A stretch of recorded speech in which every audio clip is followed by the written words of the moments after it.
दोनों एक ही गांव से थे।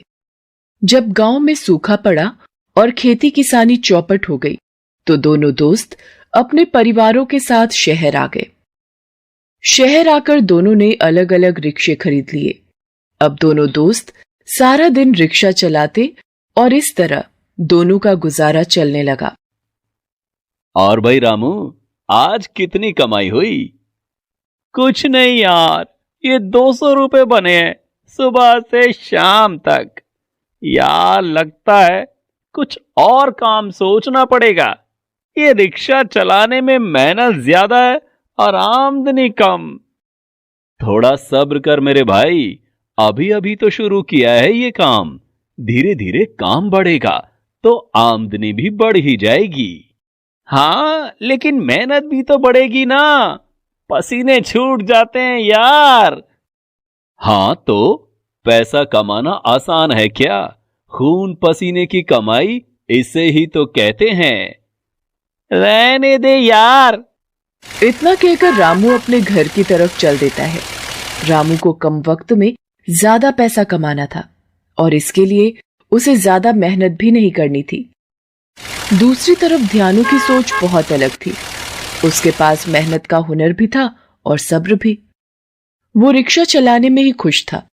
वो सारे दिन में जो कुछ कमाता उसमें से घर खर्च के बाद कुछ पैसे भविष्य के लिए बचा कर भी रखता था।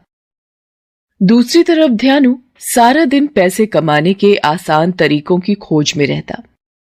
उसे जहां भी थोड़ा सा फायदा दिखता तुरंत अपने पैसे लगा देता था। यही वजह थी कि उसके पास बचत के नाम पर कुछ भी नहीं था और तो और रिक्शा चलाने का काम भी वो पूरे मन से नहीं कर रहा था। अरे रामू, तू कल कहाँ था? तेरा रिक्शा भी घर पर ही था कल? वो कुछ काम से गया था। वही तो पूछ रहा हूं कि किस काम से गया था जो रिक्शा चलाने से भी ज्यादा जरूरी था। चल, अब तू इतना पूछ रहा है तो तुझे बता ही देता हूं। वो अपना बिरजू है ना, अरे वो जिसकी नुक्कड़ पे पान की दुकान है। गजब की स्कीम बताई है यार उसने। अभी पैसा लगाओ तो नए साल में पैसा डबल। क्यों, नए साल में पैसों की बरसात होने वाली है क्या? अरे नहीं यार, वो कुछ शेयर वेयर का चक्कर है।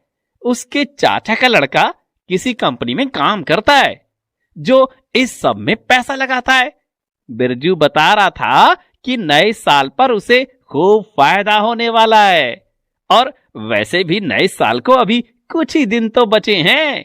लोगों ने तो कितने महीनों से पैसे लगा रखे हैं। देख रामू, इन सब चीजों में पैसा लगाने से पहले पूरी जानकारी होना जरूरी है।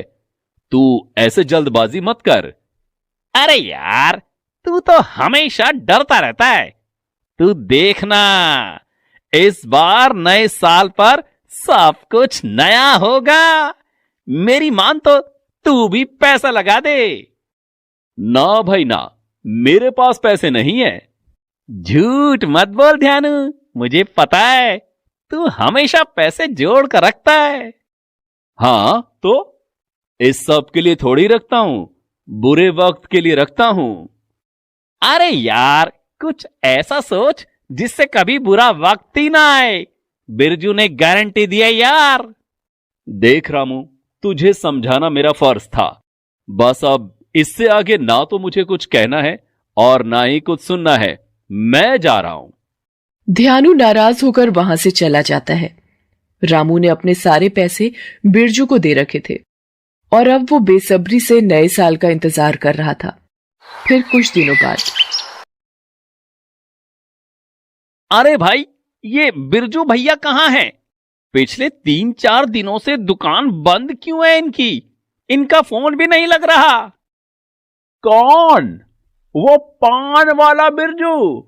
अरे वो यहां क्यों आएगा? अब आएगा तो लोग टांगे नहीं तोड़ देंगे उसकी। क्या क्या मतलब? एक नंबर का धोखेबाज था वो। अपनी चिकनी चुपड़ी बातों से बहलाकर न जाने कितने लोगों से उनका पैसा ले लिया, ये कह के कि डबल करके देगा। सुनने में आया है कि सबको चूना लगा गया, सबका पैसा लेकर चंपा धो लिया वो तो। नहीं, ये कैसे हो सकता है? उसकी दुकान है यहाँ, उसे छोड़ के कैसे जा सकता है वो? ये दुकान?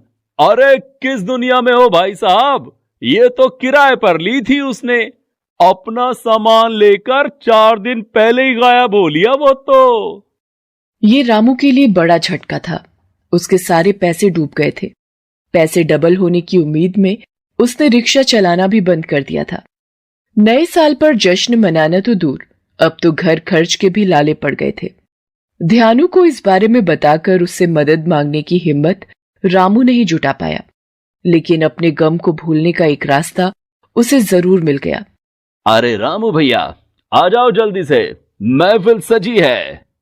ना भैया, रहने दो। कुछ परेशान लग रहे हो? तब तो जरूर आओ, 1-2 घूंट में सिर हल्का ना हो जाए तो कहना। रामू अपने दोस्तों के साथ शराब पीने बैठ जाता है। धीरे धीरे वहां शराब के साथ साथ जुआ भी शुरू हो गया। रामू चुपचाप बैठा सब कुछ देखता रहा। उसके देखते ही देखते उसके दोस्त रमेश ने कुछ ही देर में काफी पैसे जीत लिए। ये देखकर रामू ने उससे कहा, अरे रमेश, वाह यार वाह, तेरी तो किस्मत खुल गई आज। मेरी किस्मत तो रोज खुलती है मेरे भाई, पुराना खिलाड़ी हूं, मुझे आज तक कोई नहीं हरा पाया। भरोसा नहीं है तो आ जाओ मैदान में। कैसे आऊं? जेब तो पूरी खाली है मेरी, और यही तो रोना है। जेब खाली है, लेकिन घर में तो होगा ना कुछ। भाई जुए का तो एक ही उसूल है, जब बैठो तो जी खोल के बैठो। रामू एक बार फिर गलत बहकावे में आ जाता है। वो घर जाकर अपनी पत्नी से जबरदस्ती उसके सारे गहने छीन लेता है और उनके साथ जुआ खेलने बैठ जाता है। उस दिन वो हर दांव जीत रहा था। रामू एक बार फिर बेवकूफ बन रहा था। उसका दोस्त रमेश उसे जानबूझकर जीतने दे रहा था। अरे वाह, कहां दिमाग मार रहा था मैं। पैसा कमाने का इतना आसान तरीका मेरे सामने था और मैंने इसके बारे में सोचा कैसे नहीं। रामू एक बार फिर बेवकूफ बन रहा था। उसका दोस्त रमेश उसे जानबूझकर जीतने दे रहा था ताकि रामू जुए का आदी हो जाए और बाद में उसे आसानी से लूटा जा सके। रामू ने शुरुआती जीत को अपनी अच्छी किस्मत मान लिया और अब वो हर रोज जुआ खेलने लगा।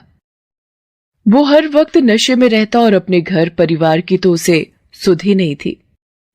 माँ, बहुत भूख लगी है।